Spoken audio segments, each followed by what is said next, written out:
और भजन करते हुए भगवान से वरदान मांगा, बाबा ऐसा आशीर्वाद दो जिसके सर पे हाथ रख दूं भैया वो भस्म हो जाए। अरे भगवान शिव ने एक बार भी विचार नहीं किया। भगवान भोलेनाथ ने कहा तथास्तु, जिसके सर पर हाथ रखोगे वो भस्म हो जाएगा। सज्जनों कहते हैं जो भस्मासुर अब तक भगवती माँ जगदम्बा पार्वती को मातृ रूप में देख रहा था, वही भस्मासुर फल वरदान मिलते समय भाव बदल गया। मन मन में विचार करने लगा, अरे ये इतनी सुंदर स्त्री इस बाबा के पास में क्या कर रही है, भगवान शंकर के पास में क्या कर रही है। उनको माँ पार्वती को पाने के लिए सोचता है, बाबा तुमने जो आशीर्वाद दिया है गुरु, इसका प्रैक्टिकल तो कर लिया जाए। प्रैक्टिकल और थ्योरी दोनों ही होंगे। आशीर्वाद तुमने दिया है तो महाराज प्रैक्टिकल भी तुम्हारे ऊपर किया जाएगा। तुमने कहा है कि सर पर हाथ रख, जिसके सर पे हाथ रख दोगे वो भस्म हो जाएगा, तो बाबा सबसे पहले आपके सर पे हाथ रखूंगा। भगवान शंकर आगे आगे भागे जा रहे हैं और ये भस्मासुर पीछे पीछे भागा जा रहा है। ये कहता है शंकर भगवान को भस्म कर दूं। भागे भागे भागे भागे भगवान विष्णु का ध्यान किया। भगवान विष्णु बट बामन बन करके आए, बट ब्राह्मण बन करके आए और जोर जोर से हंसने लगे। जो नकली हंसी होती है वो कितनी भी बढ़ाई जा सकती है, कितनी भी देर तक हंसा जा सकता है। बामन बन करके हंसने लगे, ब्राह्मण बन करके, और जोर जोर से हंसे, बहुत देर तक हंसे। भस्मासुर ने सोचा, अरे ब्राह्मण तुम क्यों हंस रहे हो भैया? बोले भैया मैं तुझे देख करके हंस रहा हूँ। क्यों, मैंने ऐसा क्या कर दिया? बोले मुझे लगता है कि तू शंकर के चक्कर में आ गया है। क्यों? बोले नहीं, तभी इनके पीछे पीछे भाग रहा है। नहीं तो वैसे नहीं भागता भैया, मैं भी एक बार इनके चक्कर में आ गया था। क्या बात है? बोले यूं बताओ तुम इनके पीछे भाग क्यों रहे हो? बोले मुझे इन्होंने आशीर्वाद दिया है कि जिसके सर पे हाथ रख दो वो भस्म हो जाए। बोले अरे तू पगला गया है क्या? ऐसा कभी होता है कि सर पे हाथ रख दो तो भस्म हो जाए? अरे भाई इसके हाथ आशीर्वाद में कुछ नहीं है। देख भस्मासुर, इसने मुझ देख में गरीब सा ब्राह्मण क्या खाक राजा बन पाया? अरे जैसा था ऐसा ही हूँ। और सही बताऊं, जब से सती ने देह त्यागा है ना भैया, तब से शंकर का जो दिमाग है ना वो भी समझ ले। अगर तुझे विश्वास नहीं होता तो अपना हाथ अपने सर पे रख के देख ले। बोले अरे महाराज पागल हो गए, मुझे भस्म कराना चाहते हो?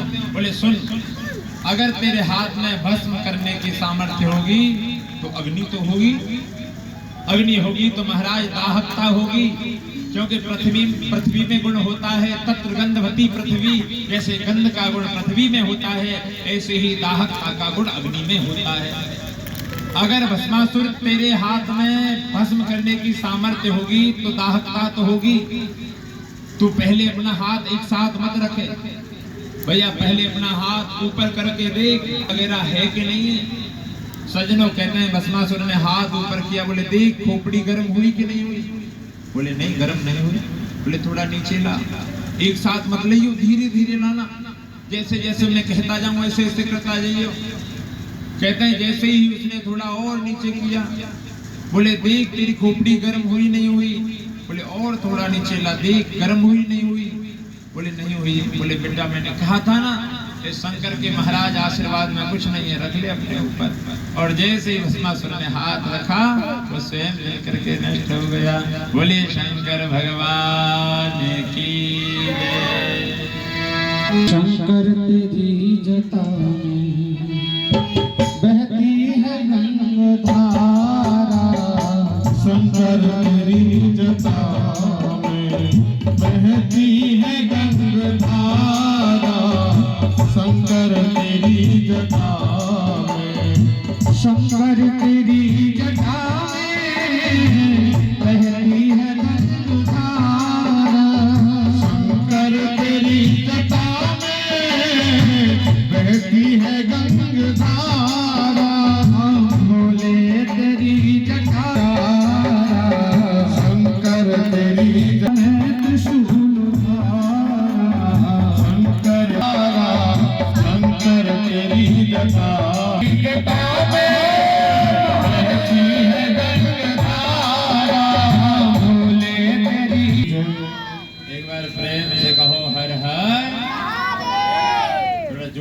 कहो त्रास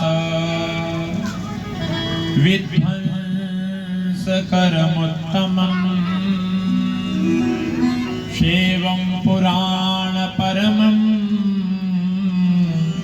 शिवेनोक्तं पुरा मुने।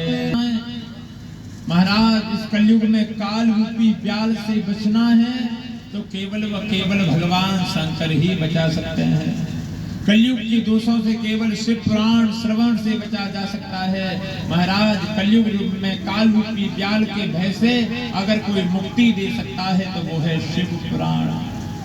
अच्छा, आप यहाँ शिव पुराण सुन रहे हो तो कहा जा रहा है शिव पुराण से कल्याण होगा।